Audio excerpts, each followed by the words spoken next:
Welcome to episode 8 of Potato Tomato. My name's Trenton Engel, and I'm here with Jack, Ethan, Cole, and Gabe. Today we're going to be talking about talk shows, FM radio, and later in the episode we're going to be talking about Joe Biden's vice president pick.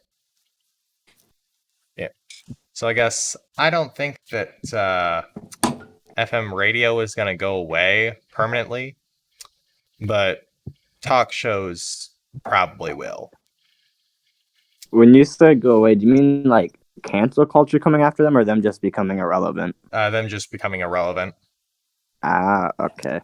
Because I don't really know anyone that will just sit through a talk show that's like our age. Yeah, yeah. I feel like that's what podcasts are for now. Yeah. Mm-hmm. I feel like as time and time goes on, I feel like with Spotify and other things, like you'll be hearing a lot less talk shows on the air and more podcasts, which I feel like Gabe said. I wasn't listening; I had to deal with something. Yeah. But I feel like FM radio will probably be on its way out, and I feel like streaming service like Spotify, Apple Music, whatever Amazon's music app is, I feel like those will have a lot more traffic just because of the convenience of them. Yeah. I mean, like our generation has like a super short attention span. So then, like you see big companies like iHeartRadio doing all these like concert promos and everything. They're like trying to spice it up and keep it entertaining. Yeah. I feel like as our generation gets older, they'll definitely phase out. I feel like FM radio, like just there are so many channels with like songs, and there's such a wide variety of the radio stations. I don't think that'll go away, but maybe the talk show aspect will.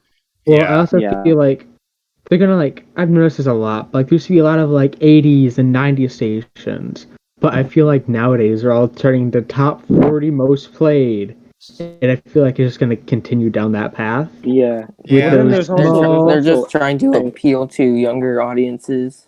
XM, which XM is literally just music. There's no talk or any. I mean, there's like small breaks in between. Sirius but you just pay a subscription for.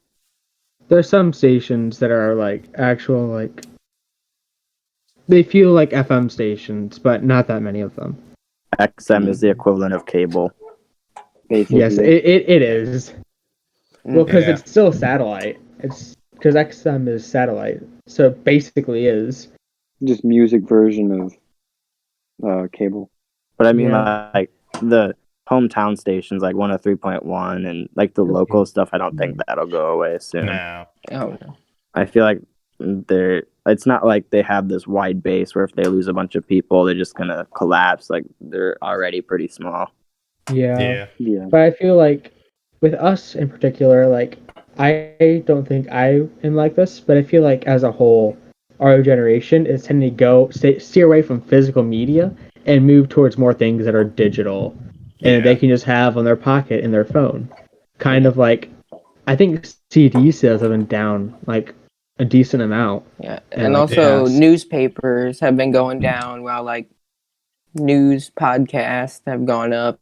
I think I would imagine some people our age don't even know what newspapers are. I wouldn't be surprised. There's got to be some guy out there. There's people that don't know that MySpace was a thing. Really? Yeah. To be fair, MySpace was before our time. Well, yeah. Like MySpace and Skype basically revolutionized FaceTiming. Yeah. It did. Well, like Microsoft ran Skype right into the ground. Yeah. Was sad. The trend that we're seeing though is kind of concerning. Like all of these companies are trying to spice everything up, and you're trying to keep everything entertaining and bright and fast. It makes me worried about like the mental health of our generation, because it feels like no one takes time just to relax. And then also they're taking those big like late night talk show hosts and shoving them into YouTube, which is a place where a lot of teens like our age get their entertainment from. And I feel like it's diluting it, and it's making it just feel more like a corporal-owned company that only is for advertisers. Yeah. Right. YouTube has definitely made a move. YouTube has definitely made a move to be more for companies than people. Yeah, there's rumors that they're no longer going to do play buttons and just have a letter sent out. Wow. That's so like metal dumb. plated. Yeah. It's just a rumor. It's just a rumor, but still. That'd be Well, that's dumb. Did you really know that the kind of original gold play button used to be plated in 24 karat gold? Yeah. Well, that's back when they had like the top person was 2 million people. Yeah. Yeah, that was back when like they were like the disc shaped. Mm-hmm. Yeah. Well, it's the essence of capitalism right there. It's like everyone's trying to one up each other, and sometimes it can be great for the consumers, and other times it favors the big businesses. They see a market that's roughly untapped by big, large corporations, so they thrust all their money in there. And it doesn't help when the big corporation running the platform is also benefiting from the big corporations using the platform. Yeah, Yeah. it just fuels the fire of people being unimpressed by Right. the big I mean, corporations taking communism? No. No. It's like that's like Communism? with everyone trying to one up each other, and everything needs to be flashy today, and everything needs to be upbeat. It makes you wonder, like in 20 years, what the news will look like and what the talk shows will look like. Everything's that's what I was designed gonna in to say. hook you in. Everything's to hook you in. Yeah, You it see it makes while you you're looking wonder. through things, and you fall right into their trap. It makes you You wonder just how much become another actual consumer. news we're going to be hearing, as opposed to like warped Propaganda. and like it's not like from one particular political side either. On both sides, it'll just be whatever sounds the craziest. Yeah. Which Yeah. we've already kind of seen a little bit of that, but it could get much worse.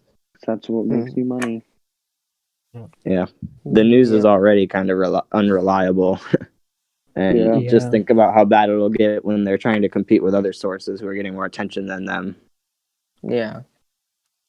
And talk shows, just like on TV, people, I don't know, people that like really watch them that are our age. And with Ellen being like, people are going after that show because she's been found to be mistreating her employees or people on her show. Why would you mistreat guests? That is the one thing I don't understand. I don't How think was it was she- guests. I think it was just How her is she employees. mistreating them? There was a story about how Mariah Carey, she was a singer in the 2000s. She was pregnant, but she didn't tell anybody. So she was put on to the Ellen show, or she was like given something. She went on or whatever, and Ellen forcefully. You can see the clip. It's not like she like put the glass in her face and made her, but she basically just gave her a glass of wine and told her to drink it. And I mean, obviously, she didn't drink it because she didn't want to do anything that could happen to the baby. Yeah. So everyone found out that she was pregnant. Mhm. But she like kept peer pressuring her and into drinking the wine or whatever.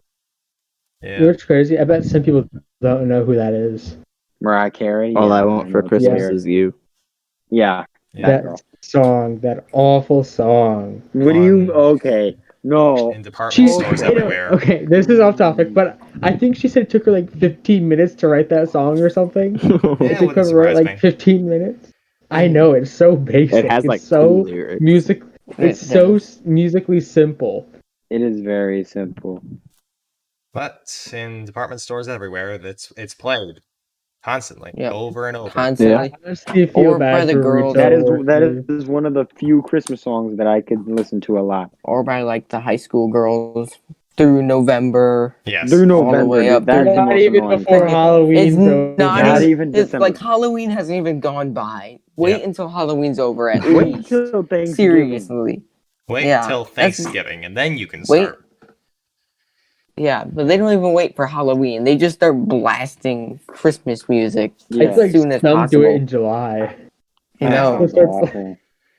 like It's just seriously. like, I was yeah, looking at that's- Instagram this morning, and Yeah. someone that I followed said, "Halloween's right around the corner, and it's not even September." It's spooky Mhm. time. It's Wait, not. What month is it? Oh, it's October. Wait, no, it's No, not. it's No, August. August. It's August. Birthday. We got school in a couple Birthday. weeks. Yeah, but kind of wrapping it back, what are your guys' another thing that's like drastically changing the media today is cancel culture. What do you think? What do you guys think about that? Gay. It can be good for finding people that are doing wrong things, but overall, it's not very healthy. I feel like there's people. there's another way of doing it. Yeah, though, There's a instead of time definitely a and better place way. for it. forcefully throwing someone off of site. Yeah, There are people who target There are people who target big celebrities just because they don't like them without any reason for it. Right. I feel like that is bad. If they have a reason behind it, yes, go ahead with that. If there's problems that need to be brought to light, go with it. But if there's not, and you're purposely digging up dirt on that person, why do you need it necessary to do that? R.J. Jenna Kelly? Marbles. Jenna Marbles was... Jenna. Yes, exactly. It was like so many years ago. She did like one thing, and then people like brought that back up just because they didn't like her. Right. And she was like that's the most wholesome person.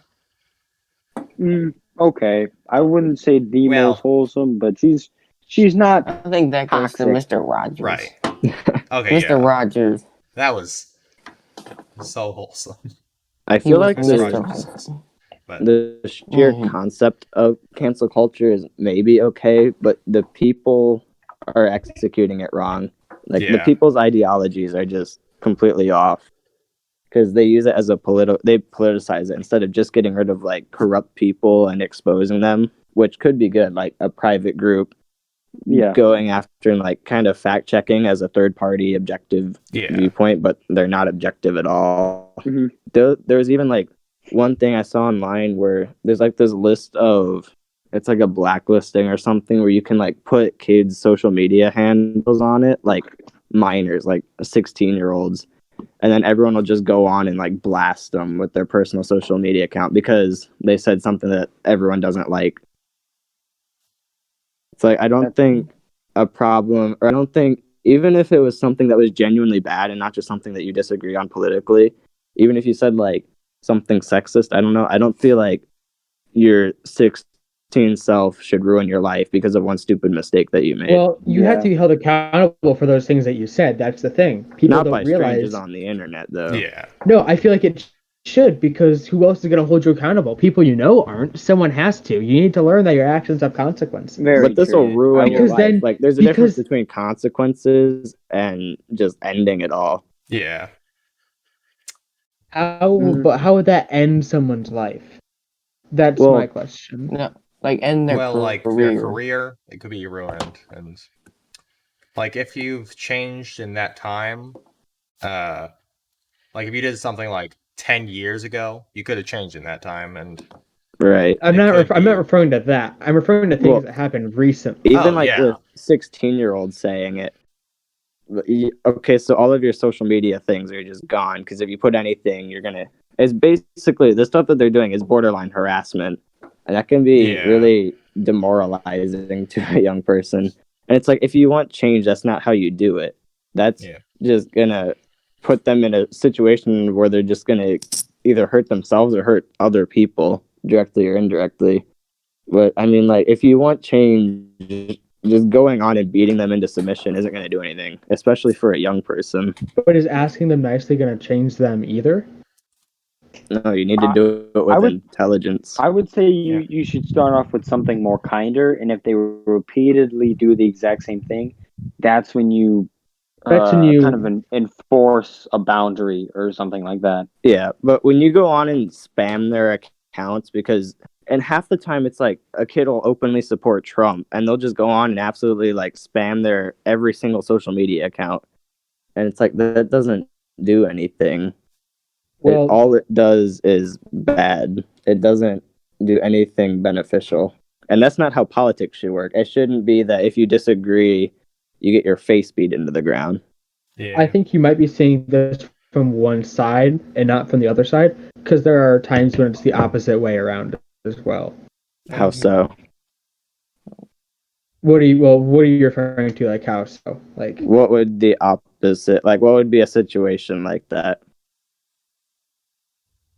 I'm referring to times like I've seen on the internet when people are harassing people who don't support Trump, like they're Trump supporters who are constantly harassing people who think that climate change is real or other things like that, and who are spamming their inboxes. Then I've seen people who have deleted their Instagram accounts because of that. That's not okay. I think it's just more of a. I think it's more of like a both party problem. Yeah, they just need to not work. one way. Like any sort of spamming because you disagree with them is wrong. Yeah, or just that to me is very to childish. Them. Yeah, it is childish. Yeah, like even if I think something that you say is stupid, I should acknowledge that you have the right to say it, and that I need to respect that. Yeah. But not everyone on the internet thinks like that because they don't care what people think of them. That's where I'm saying the issue is. Yeah, when you're on the internet, but that ideology isn't just tracked to one side. Right, it's not.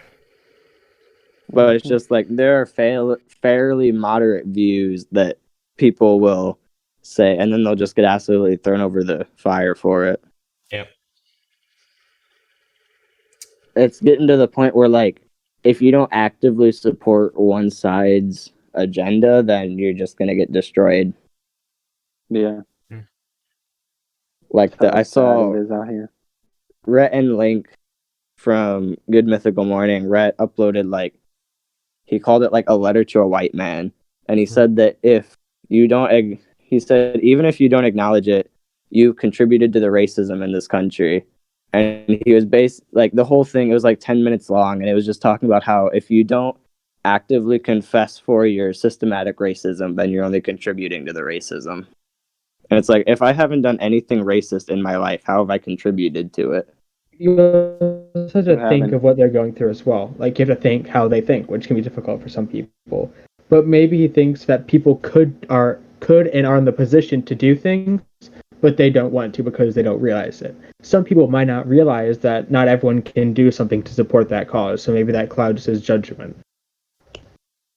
All right, but like even if you just straight up don't believe in that, you'll essentially get called a racist if you don't believe. It's like this weird thing where you have to acknowledge that you are a racist, but if you don't acknowledge it, you're a racist. It's like you're a racist no matter what. So it's a double-edged sword. Yeah. Exactly. You have to like admit to your racism and acknowledge that you're racist. But if you don't acknowledge it, you're still a racist. But fun topic, I must say. I'm not sure where I was next going one. with that. Joe Biden, Vice President. Kamala Harris. I did not see this coming. Like, honestly, I kind of did see it coming.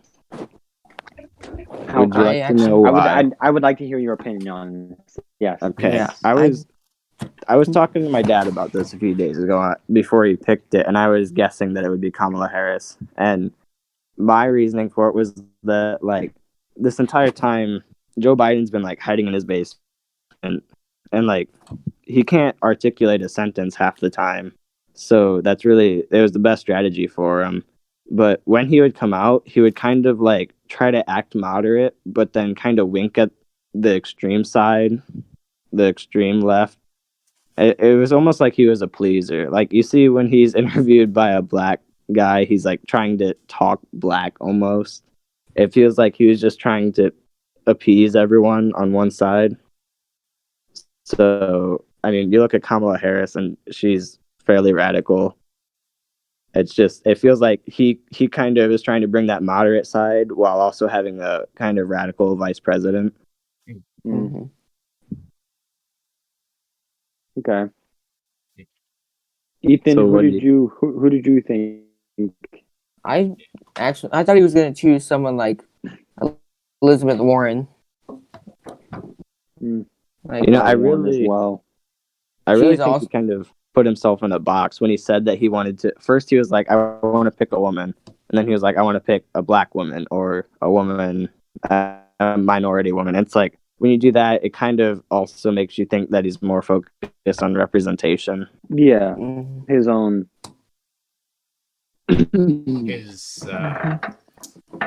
Also, it doesn't help with the things that he's been saying recently. Having a minority woman as his vice president would certainly help his reputation as well. Yes, he has been saying some borderline racist things recently. Whatever, I guess. I don't know. I don't watch the news, so. Yeah. But yeah, I mean, I think this is like one of the most important VP picks in recent history, at least, because there's a fairly good chance that Joe Biden might not make it through the first term. Yeah. I mean, I saw this thing online that if he makes it through the first term, he'll be the oldest president in history, and he's already deteriorating mentally. Mm-hmm.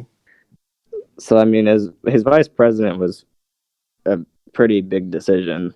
And it's like, I think it was actually kind of a good move. Like, all the Republicans are saying it was an awful move for Joe Biden, but I think it was a great move for him, but not a great move for America. It was an awful move for America because No, he had definitely planned that out. He either exactly. had someone else plan it out for him, or go ahead. Oh no, never mind. Go ahead. You're good. Oh, all right. I also heard that he wanted to choose like a younger, like he wanted to choose a black or minority woman, but Right. he also wanted to choose a younger woman because obviously he's getting old. Mm-hmm. And he So also wants to appeal to he the wanted younger to, like, generation. Right. That's the Yeah, main reason. Yeah. even though Kamala Harris is like 55. She still has that fairly. I mean, she tries to appeal to the young generation. I think She's she got does the a pretty mom good job of vibe. it. You can tell. But I mean, Yeah. she got some flack early in her career for being that district attorney, I think it was, or I think it was district attorney, and she was trying to be like really tough on crime, but then she was just bad at it. But she got some flack early in her career because of that. Mm-hmm.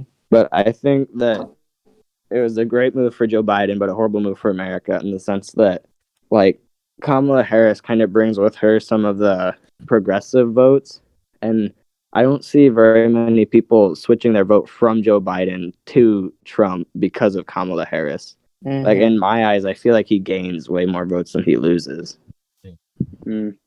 Like, all the Republicans are talking about how it was an awful move because Kamala's a crazy progressive and he's gonna lose all his votes. But it's like, no, people aren't gonna. If all the stuff you saw on social media was just progressives getting on Joe Biden's side. Like, they weren't sure before, but now they're fully committed.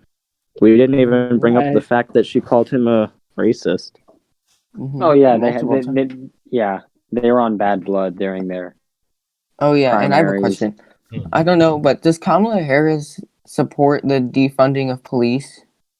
Oh, I think she does, but I'm not 100% sure. I can look it up. Because I've seen recently Joe Biden has actually not said he will not support the defunding of police if he is elected. She avoided the question on whether she backs it for Fox. Oh, really? See, and like with her district attorney background, maybe she doesn't support it. That's what I was thinking, because she doesn't want to turn away potential voters. Right. Mm-hmm. Some articles say that she'll be policing the police, in quotations, and others say that she dislikes them. Oh, really? So I'm not sure. Yeah. Mixed sources. Mm-hmm. So, I mean, I think that kind of it puts the ball in Trump's court. I feel like now more than ever, Joe Biden has the best chance to beat Trump. I still think Trump will win, but he's gonna have to make a move soon. Mm-hmm. Something during this pandemic that'll really push it forward. Right. Yeah, something within like the next month or two. Yeah, the election's coming up pretty Which quickly. the guess that he will win is based on the assumption that he will do something. Mm-hmm. But I mean, I mean, it's kind of worrying. I feel like if the voting was today, I think Joe Biden has a decent chance of beating Trump. It'll be interesting. I'll say that. Yeah. Mm-hmm. I'm kind of thinking that maybe Kamala will start to do some of the speaking for Joe.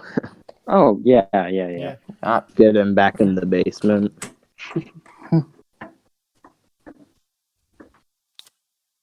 So, do we have anything else to say? Nope. I'm good. That looks like the end of this episode. Thanks for watching this episode of Potato Tomato.